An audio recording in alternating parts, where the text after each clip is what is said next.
for our session is going to be a quick introduction presentation on hyperconnected cloud and the surrounding concepts, followed by 3 short presentations that cover some of the enabling technologies and research areas that Fujitsu Labs is involved in.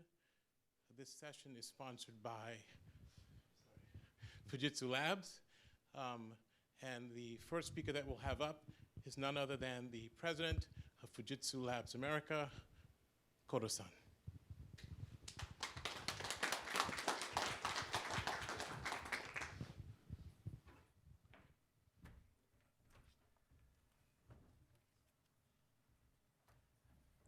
Thank you, Robert. And hello, everyone. Thank you very much for coming to this session. My name is Masayuki Kato with Fujitsu Laboratories of America. First of all, let me explain a little bit about Fujitsu Laboratories and R&D scheme of Fujitsu Group. Then I will explain about hyperconnected cloud, which is our R&D vision and strategy. Okay?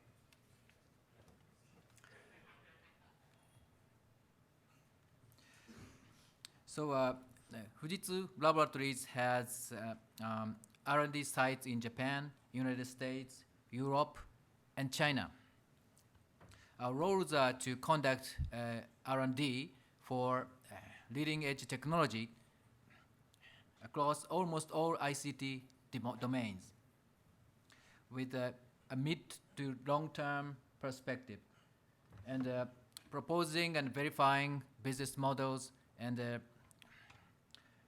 pioneering new business domains and growth markets. Fujitsu Laboratories get funding from Fujitsu and its subsidiary companies. Developed technologies are transferred back to the sponsors. We actively join government projects and joint projects with universities and research institutes. Today, we asked Dr. Heng Yin, assistant professor of Syracuse University. He's working on IoT security. Thank you very much for joining this session, Heng. Well, let's move on to the theme of this session. One of the key objectives of digital business transformation is to connect applications, data, specific technologies, but not that, but also customer bases and domain-specific business know-how between different industries to enable the creation of new businesses and ecosystems. To realize this outcome, we need a platform that connects people, things, information, and services, and makes human-centric value co-creation a reality. Fujitsu Laboratories has set out to build this next-generation digital business platform that can create new cross-industry businesses by enhancing Fujitsu's MetaArc cloud service and by safely connecting various systems, services, and data across multiple clouds.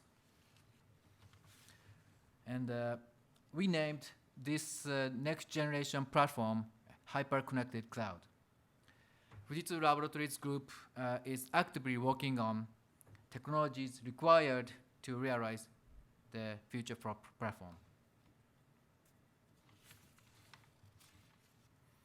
Okay, Hyperconnected Cloud is actively, Hyperconnected Cloud provides a platform to enable cross-industrial services by interconnecting individual business systems through users and services point of view It facilitates value co-creation by exchanging data and integrating services in different clouds.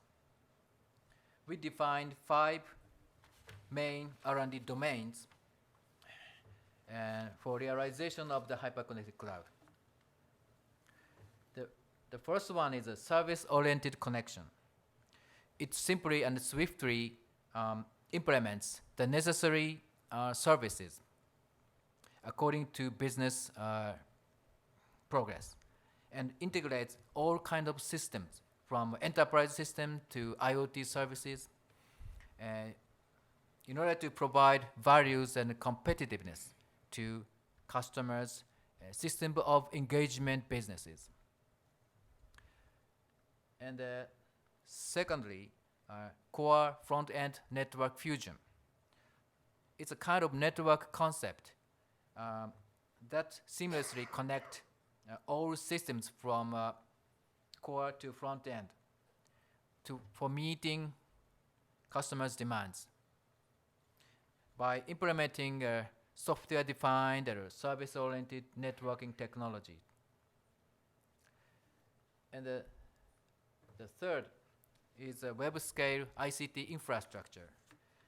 ICT infrastructure should be continuously evolving by absorbing technological requirements for various services.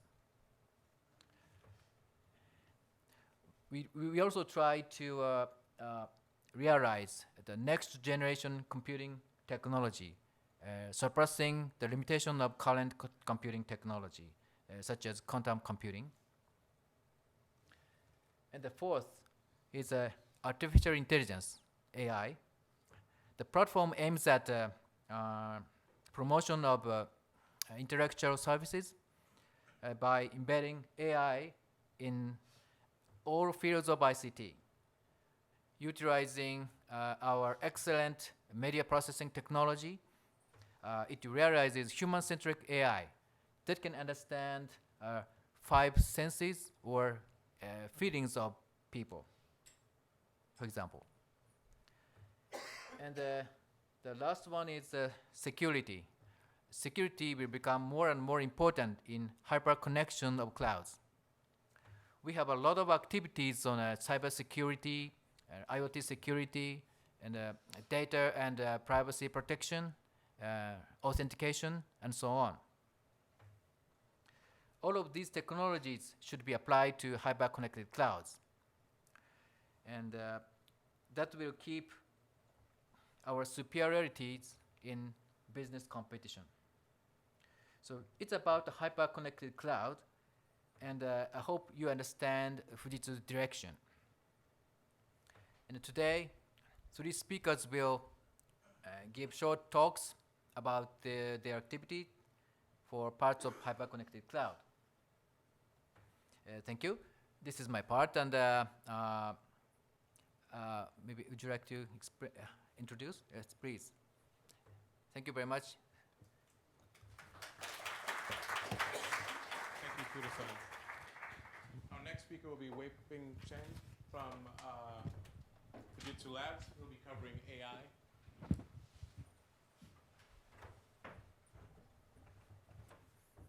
Hi, good morning, everyone. My name is Wei-Ping Chen. I'm the research manager at Fujitsu Laboratories of America. I'm leading the research of cyber physical system. And today, everyone will agree artificial intelligence and Internet of Things are both hot topics today. And so we would like to see what happens when AI encounters IoT and its their relationship with hyper-connected cloud. And we call the concept as AI empower Internet of Things. AIoT, we call it IoT.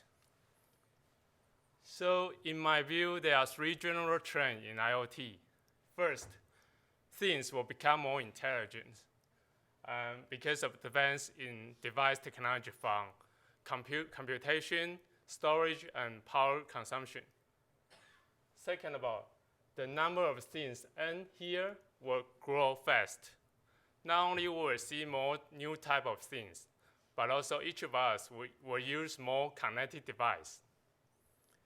The third, things will start to connect with each other, not just with human, but they connect with each other. So the total possible combination of interaction between things n squared would grow exponentially. Oh, by the way, the things I mentioned here include both physical device and cyber service. And we will also see more IoT applications across different domains, different verticals. For example, we can enhance senior care by energy data. We know that smart meter data could reveal lots of detail of our personal life, so with better use in the right place. But the information captured from smart meter data actually can be helpful to social workers to provide better service to our senior citizens. Another example, when we link smart agriculture with financial market, we can provide more insights to farmers about what to grow and when to grow. And there are more applications coming beyond our imaginations. So how can we humans handle this increasing complexity of interaction between things? We know one day the magnitude of complexity, n squared, would exceed humans' capacity to handle. So we need to bring AI to bridge things with human, to help human to deal with this complexity. Let's take a look at example where AI can be applied to hyper-connected cloud. So today, we have a limited AI is embedded somewhere in the what I call fragmented smart home, because each sector, they are not well connected. So to create a scalable solution of truly connected smart environment, we need AI to empower hyperconnected cloud to not only connect each sector, but also connect more service, external service. And we can use AI, can help to address many issues, from connectivity to understanding the data content, to do the data analytics, and also to enable autonomous decision making. So I believe combination of AI and IoT in hyper-connected cloud can bring more positive value to our human. Thank you. Next, I would like to introduce Dr. Zhang to talk about core front and network fusion.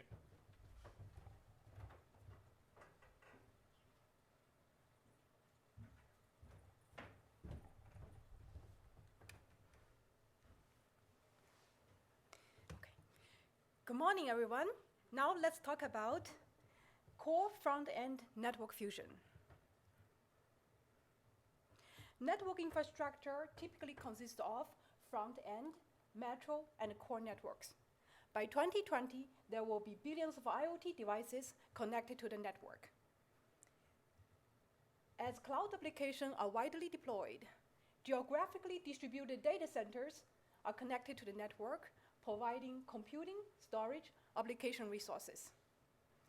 Network may have many different domains due to different technology, different administration domain, or different type of resources. Traditionally, in order to set up an end-to-end path across multiple domains, each domain has to set up a path segment, which are then manually connected.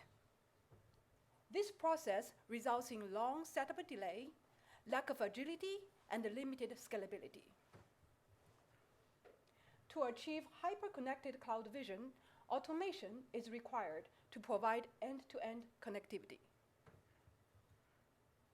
In the meantime, there are many applications that require not only end-to-end connectivity, but also computing and storage resources at network nodes.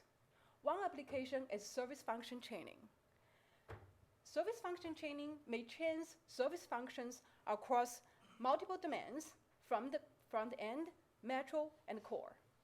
Another application is mobile edge computing that runs cloud at the front end and send the data to the core for central operations.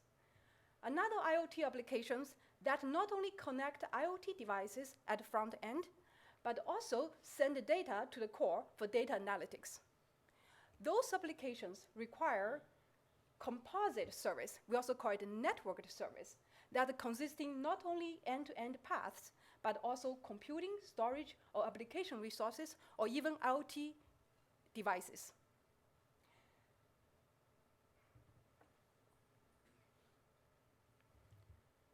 However, existing routing protocols, such as border gateway protocol and path computation framework, they only consider routing paths or finding a path. They do not consider resources at nodes, such as data centers. A new framework is needed to accommodate those services and to accommodate the automation of those services. SDN and NFV is crucial to the service automation. SDN is the separation of control from data forwarding plan. With SDN controller controls network resources and dynamically direct network flows in networks.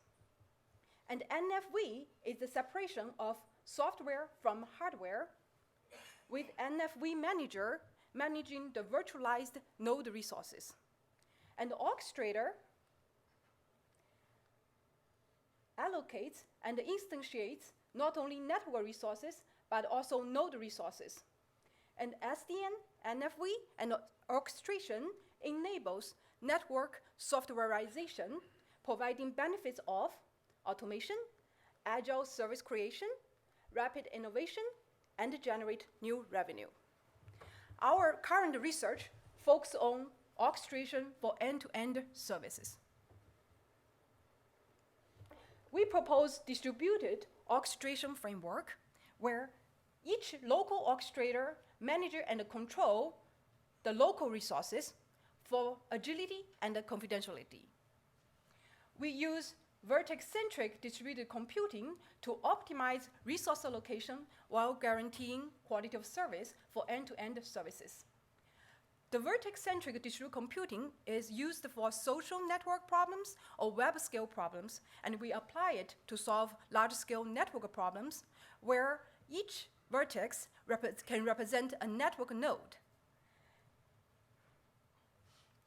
And the architecture is in a distributed fashion, so we say it is resilient. Our simulation result also shows superior efficiency and scalability for solving large network problems using this vertex-centric distributed computing model. And we believe that the distributed orchestration framework will enable end-to-end service automation for future hyper-connected cloud. Thank you. Now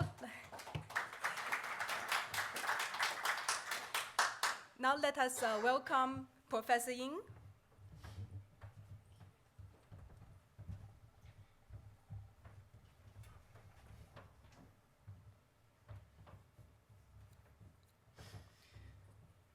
Okay, my name is Heng Yin. I'm an associate professor in Syracuse University.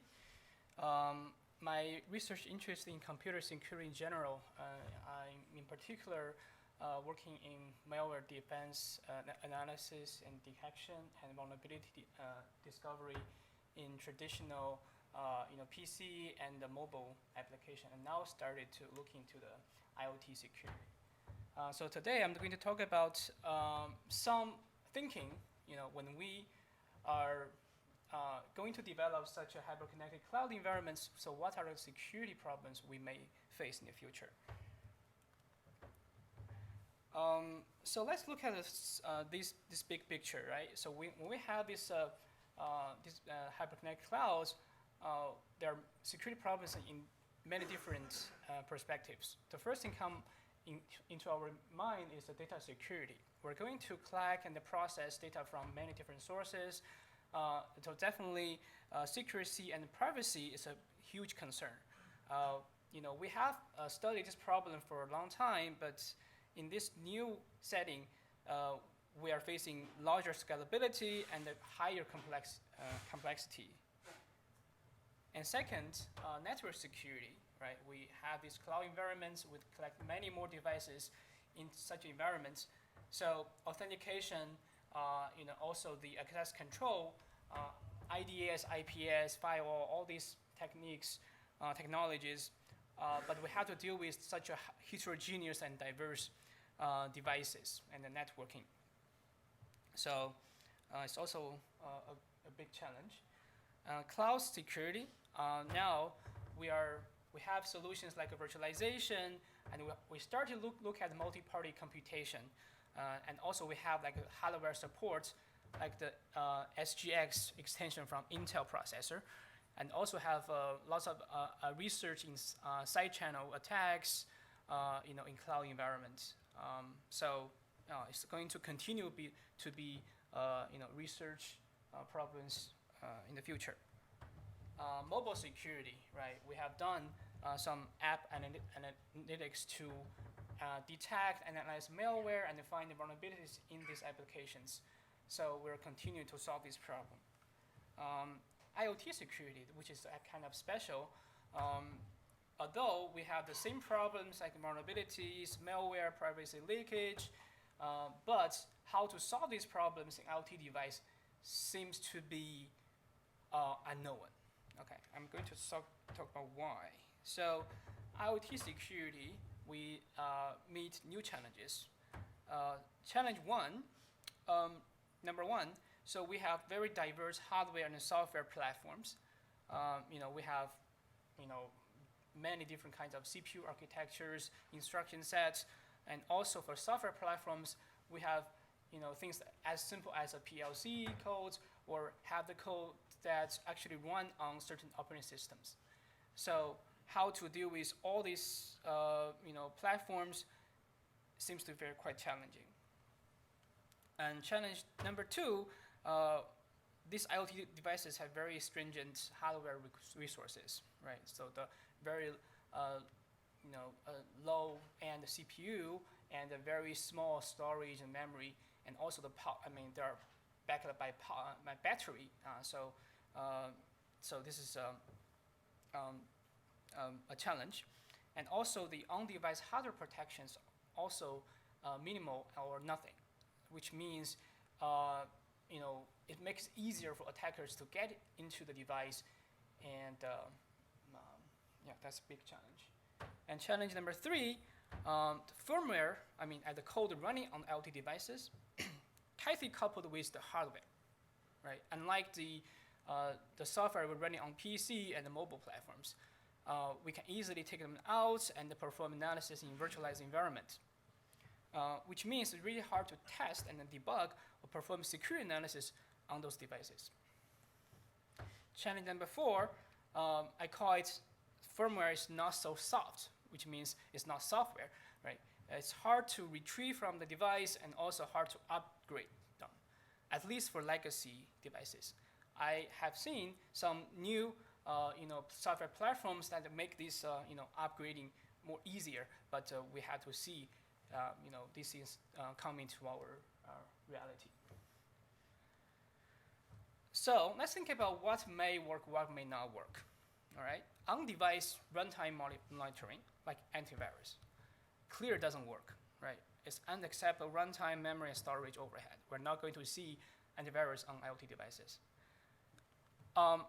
Network-based solutions, which may actually work very well because we don't have to put anything on device, but we just monitor the communication, between devices.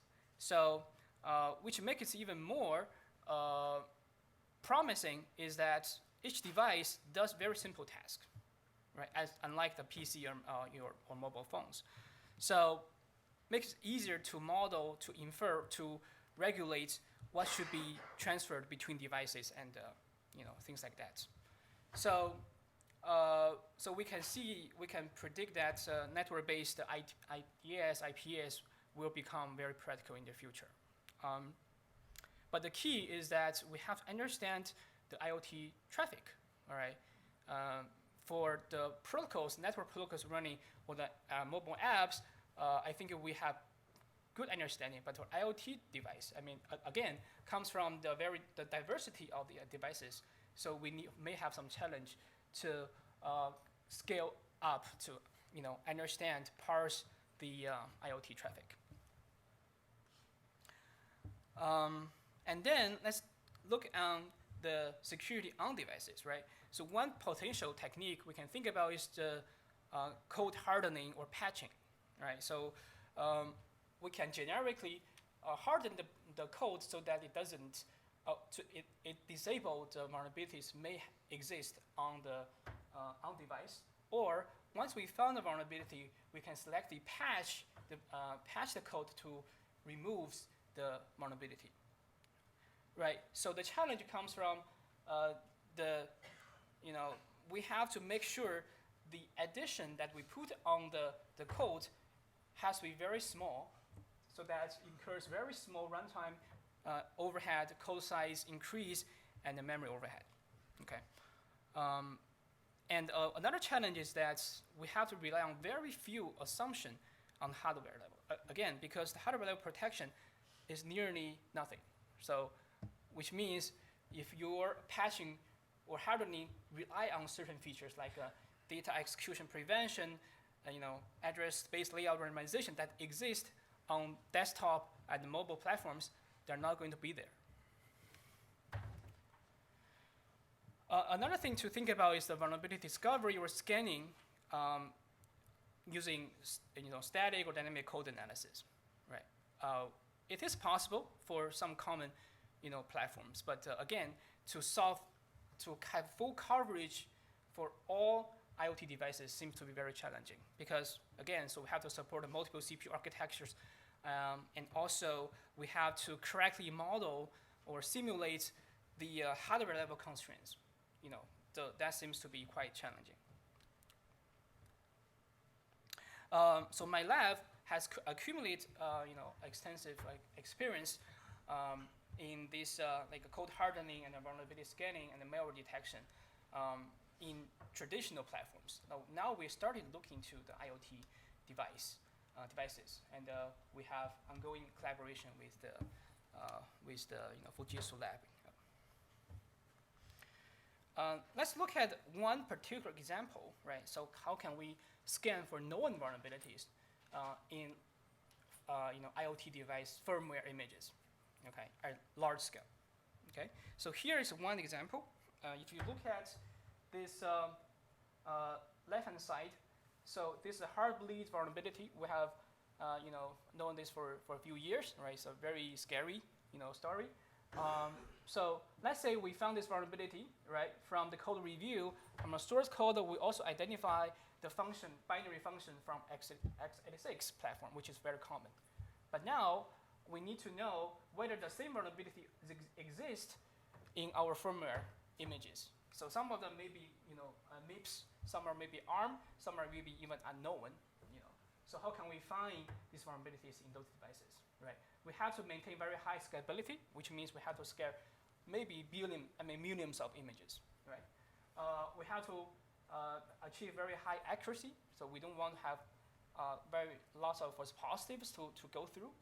And we'll also like to have explainability, which means once we find potential case, can we have some very good evidence so that the human can investigate and then to filter out what's possible, confirm the real vulnerability.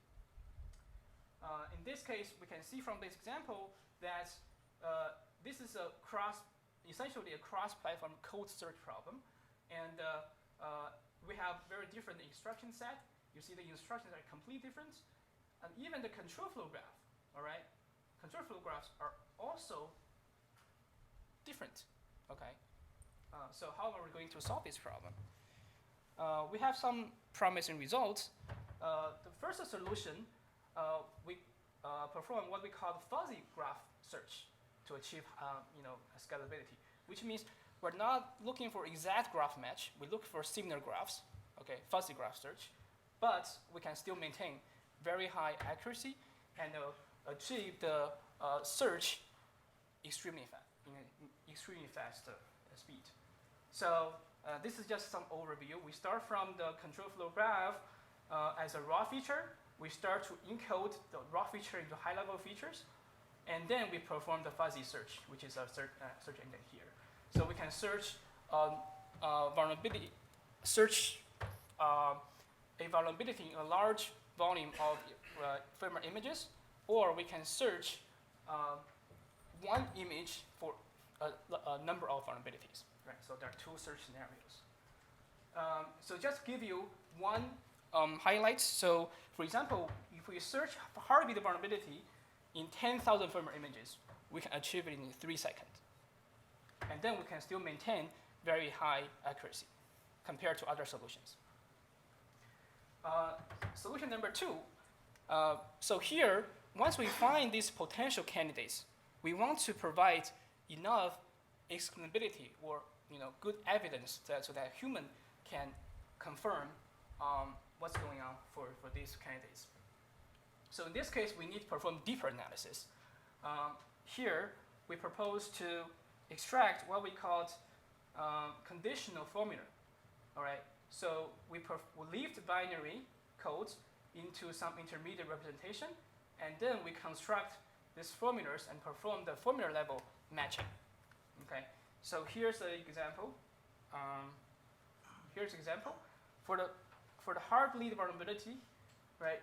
So this is this part is the formulas for x86 function, and this is the MIPS x86 function, and this one is in fact patched version. But so once we perform this kind of extraction and the matching, we can see exactly which parts are different, and then these parts, these highlighted portions, are in fact the patched code. If you look at from the right-hand side, this is our source code, right? So these highlighted lines are the patched statements. So we can actually match these patched statements with the formulas we put in here. So help the security IT analyst to confirm whether this is the real vulnerability. In this case, we actually confirm, oh, this is actually patched version, so we are fine. But in another case, we may say this is actually the unpatched version. We should do something about it. So in summary, I talk about 3 things. One is that while we generally know how to solve many security problems in this hyperconnected cloud, we still have very little knowledge about some problems, especially the IoT security. And I talk about that what challenges that IoT pose to our security, and they're unseen in other platforms. And I also show that we have made some progress. Okay, thank you for attention.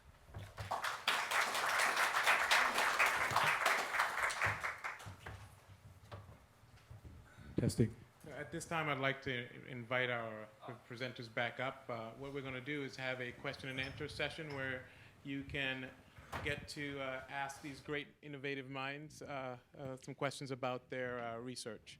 So are there any questions at this time from anyone? So I'll kick off with a quick question. So you presented on.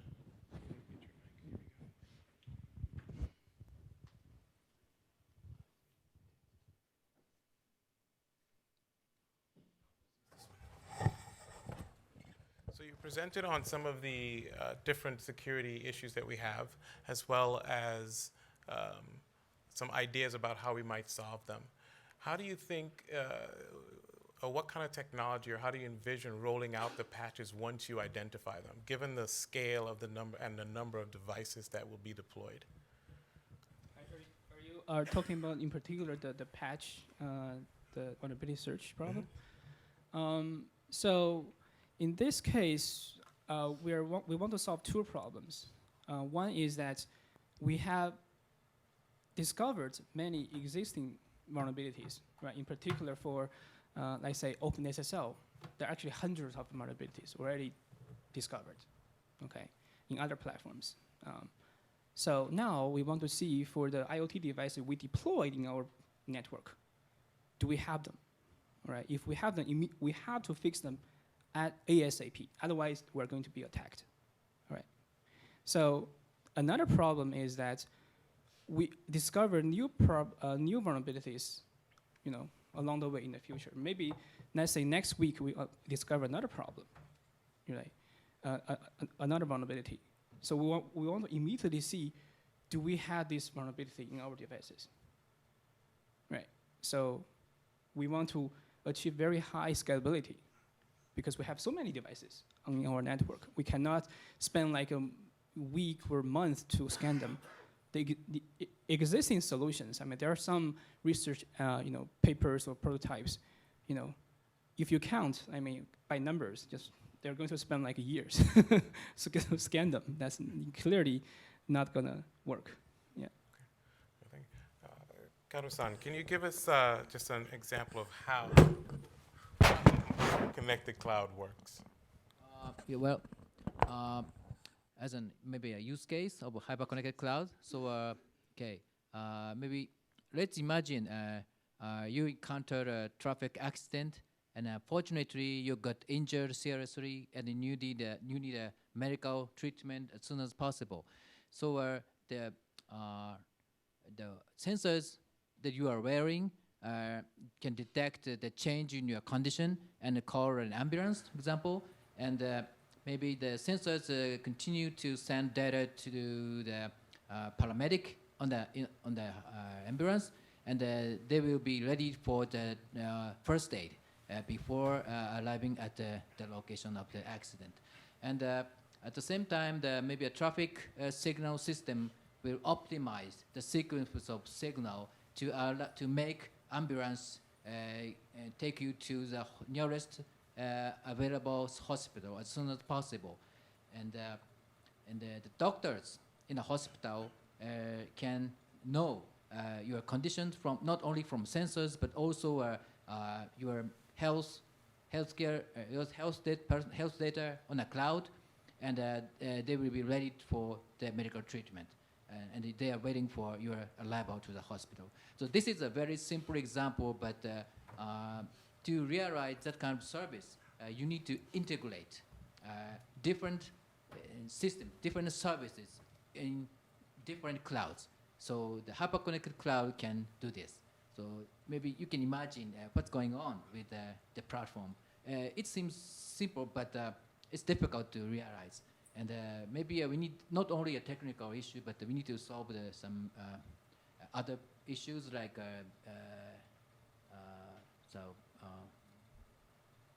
what do you call? Maybe social privacy? Privacy and maybe a regulation issue also. But I think it was challenging. Thank you. Any questions from the audience at all? So everybody gets the concept of hyperconnected cloud and sees the full vision and has extrapolated the possibilities. Okay. So Wei Ping, you talked about smart home, but there's already a lot of devices out there, and already we think we've already reached that vision. What's the difference between what we have today and what you really expect in the future from a smart home or smart environment? So one big issue is the interoperability, because currently we have what I called previously is fragmented smart home. So you have each device, but device they don't talk to each other. Service also cannot talk to each other very easily. Some devices they start to talk to each other, but you need to spend effort to put in the development for enable them to talk to each other. One issue is because there's no clear winner for the IoT standard in this area. So most of the vendors they just have the proprietary API published for other developers to develop. But imagine if we have more devices, we want to enable them to talk to each other, and also including connect to other the service outside of your home.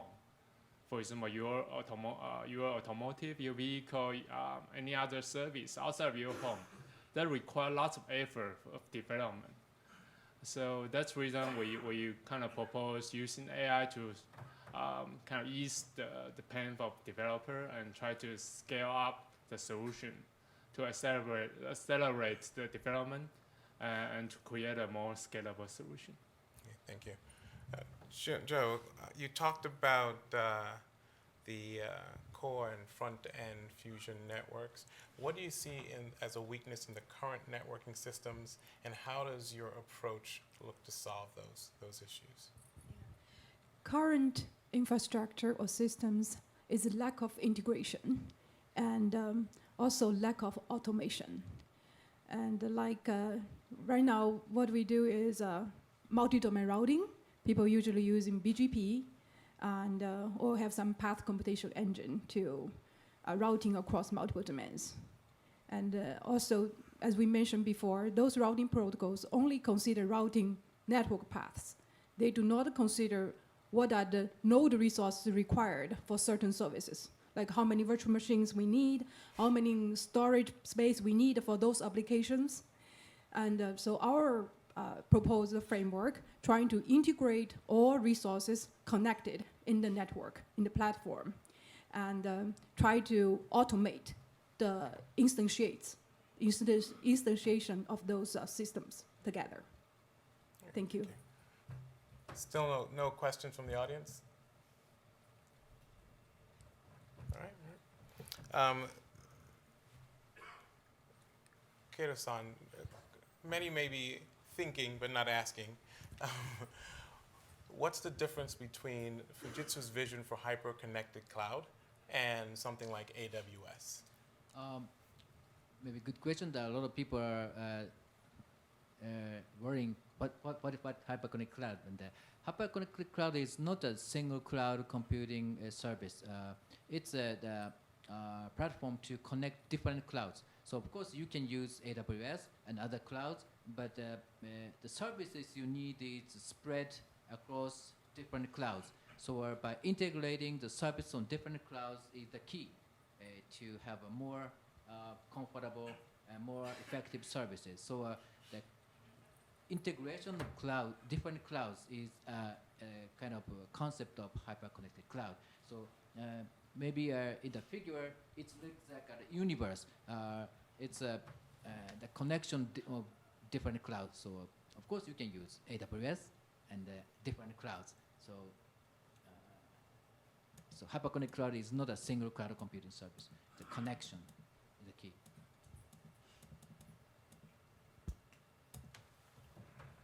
All right, thank you. It's difficult to attain this target. So Fujitsu is, of course, working on very hard, but we need a lot of partners to collaborate with, and we need some standardization to work the platform very well. So if you have any questions, we can talk it later.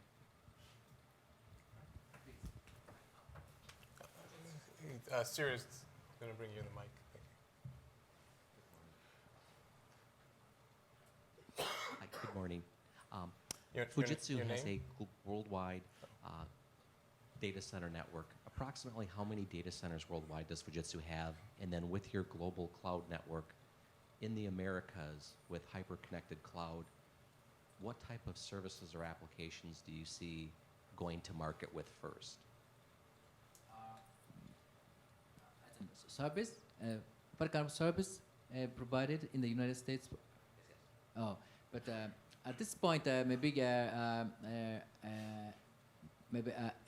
I can't tell because I'm only change about the business itself. But the example I showed is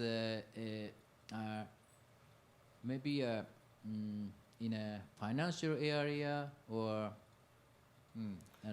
retail area is maybe the first service, I guess. But at this point, I'm not sure. But our vision is maybe for 3 to 5 years later. So maybe the service will be started within 3 to 5 years. Right. So basically, hyperconnected cloud is the vision and concept, and there's currently research projects that are going on to develop the enabling technologies, right? Some of which have been highlighted here. So the intent definitely is to abstract above the infrastructure layer and provide value-add services, both from a service orientation or service orchestration perspective, as well as the end-user engagement components. But as to what domains or industry verticals may be approached first, I think what you'll most likely see is those things that may cross industry.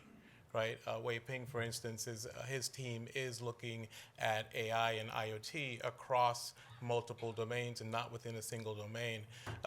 We tend, from our industry focuses, to think that our problems are unique, but in reality, they tend to be along the same vein, right, and can be solved with some of the same toolkits used in a different way. So I think from a services standpoint, I would look to see the networking piece solved first, right, which would provide some infrastructure for solutions that can't be provided today. The multi-node components, for instance, the resilience that Joe talked about, which might usher in some new eras of how we deal with like DR and high availability. Are those things going to converge and become, synonymous in a sense? And then look for more customer engagement, like Kato-san said, in retail or digital factory, things like that. Those are probably some areas that we might look at. So that, you're welcome. Who or what service do you see as your The mic. competitor in this? Who or what service do you see as your competitor in this criteria?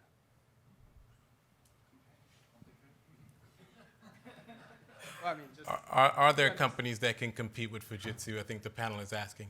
No. I mean, I'm sorry. No. Adequate question. Feel free. Maybe competitors. Actually, in ICT industry, we are all competing for the better service. So the cloud computing service vendors are competing with each other. So maybe the direction is about the same. Maybe they are thinking the same thing. So all the cloud computing vendors are competing in a good stance. Competing, maybe we need a collaboration with them. Actually, that's a very good question. And yesterday during the reception, I discussed a little bit with the cloud service from UK. And actually, our competitor can be Amazon. But the uniqueness of Fujitsu Cloud is that we also provide a service together with infrastructure cloud. Such as one service, he gave me an example, is that normally Amazon is give you how many virtual machines and give you whatever, and then you have to manage it by yourself. But Fujitsu has a bundled service where we provide those virtual machines for you, but we also provide managing, like monitoring. If something happening that is defined by the user, Fujitsu can generate, ticket automatically, and which have a kind of more automated service for users. Okay. Thank you. And I would just add. Oh, did you have? Just want to add a few things because we are from research lab, and so our mission is to create a unique, useful technology to differentiate with our competitor. For example, we are always asked by our executive, what is your core technology? And so, for example, right now we are developing some AI technology, and Joe is working on the network solution technology. And besides, Fujitsu also very strong security and privacy protection technology, which will be useful in the hyper-connected cloud. And so we believe such differential technology can make our solution more competitive compared to other solutions. Okay. And the one thing I also wanted to mention, right, is in the vision of hyper-connected cloud is, as Kato-san said, it's not really just one cloud. It's not just only Fujitsu's cloud that's in the mix, right? It's multiple clouds, and that you can collaborate across into the AWS. And as we move forward into the future, and companies don't want to have what we call lock-in, right, to a particular platform or vendor, you're going to see more of their footprint distributed across multiple cloud vendors to ensure that they keep that independence, right? So our compete will be not so much for owning everything, but owning most of it, right? So maybe most of the nodes run on a Fujitsu cloud and 25% run somewhere else, so that you have that vendor independence and you do have that resilience. Should something go wrong with one vendor's data center, it's unlikely that another vendor is going to have the same exact issue, right? So you have that resilience built in based on some of the architectures that Joe spoke about as well. So I think, again, I guess the point is that there'll be collaboration, although there will still compete will still exist, there'll be a collaboration across cloud vendors to provide services to their end customers. Okay. So these are great questions. Any other brave souls with questions to challenge these great minds up here? You know, high IQs on the stage.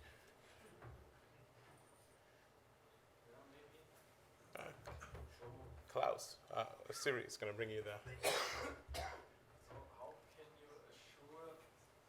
How can you assure to collect securely this huge amount of data? I'm thinking about electrical meters in 10 million households. I mean, how can you collect this securely in the data center? Quite secure. Are you wondering about the privacy of the data, or? Authorization, access, and privacy. As I said, I mean, these are the, by nature, these are the classic security problems. But you are right, you know, when we have this huge amount of data, then some of these techniques may not work, or maybe we may need to improve it. For example, you know, if you just use standards of crypto, you know, to encrypt the data, I mean, they are so huge, then you may actually encounter very huge performance overhead when you know, these kind of issues. Then we may need to, you know, come up with more efficient, you know, encryption, you know, algorithms or different ways to protect the secrets of the data. So yeah, I mean, until we get there, probably we don't have a perfect answer. So, you know, we will see. Right. I remember the Wizread protocol. I think that was an encrypted protocol. Now it is standardized. This may be a possibility. Yeah. Data transfer, secure data transfer. Oh, yeah, certainly, yeah. So as first step, if we have some standard to support secure communication from smart meter data to the data center, so this is the first step that we can ensure everyone that their data is protected. This is very first step. The next step is, how about privacy issues? How can we know the utility power company, how do they deal with the data we use? And because sometimes they outsource the service, analytics service, to other company. And actually there are many techniques that also Fujitsu developing can help to relieve this kind of issue, privacy issue. For example, we have developing some data analytics service over the encrypted data. So your data is encrypted, but still we can find out some information out of the encrypted data, and then so your privacy will not be infringed in any case. So there are many technology we can protect to balance between the benefit of you can the information you can extract from the data, and also protect personal privacy.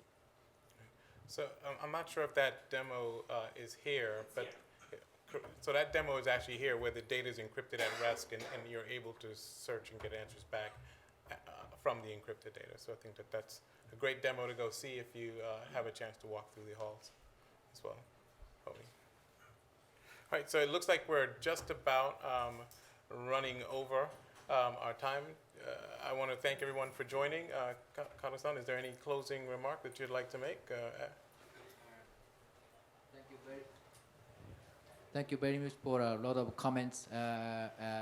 It's very good for us to work on for the future. So maybe I hope hyperconnected cloud will be realized in several years, and we'd like to start some services. And thank you very much for coming here. Thank you. Right. Thank you again, everyone.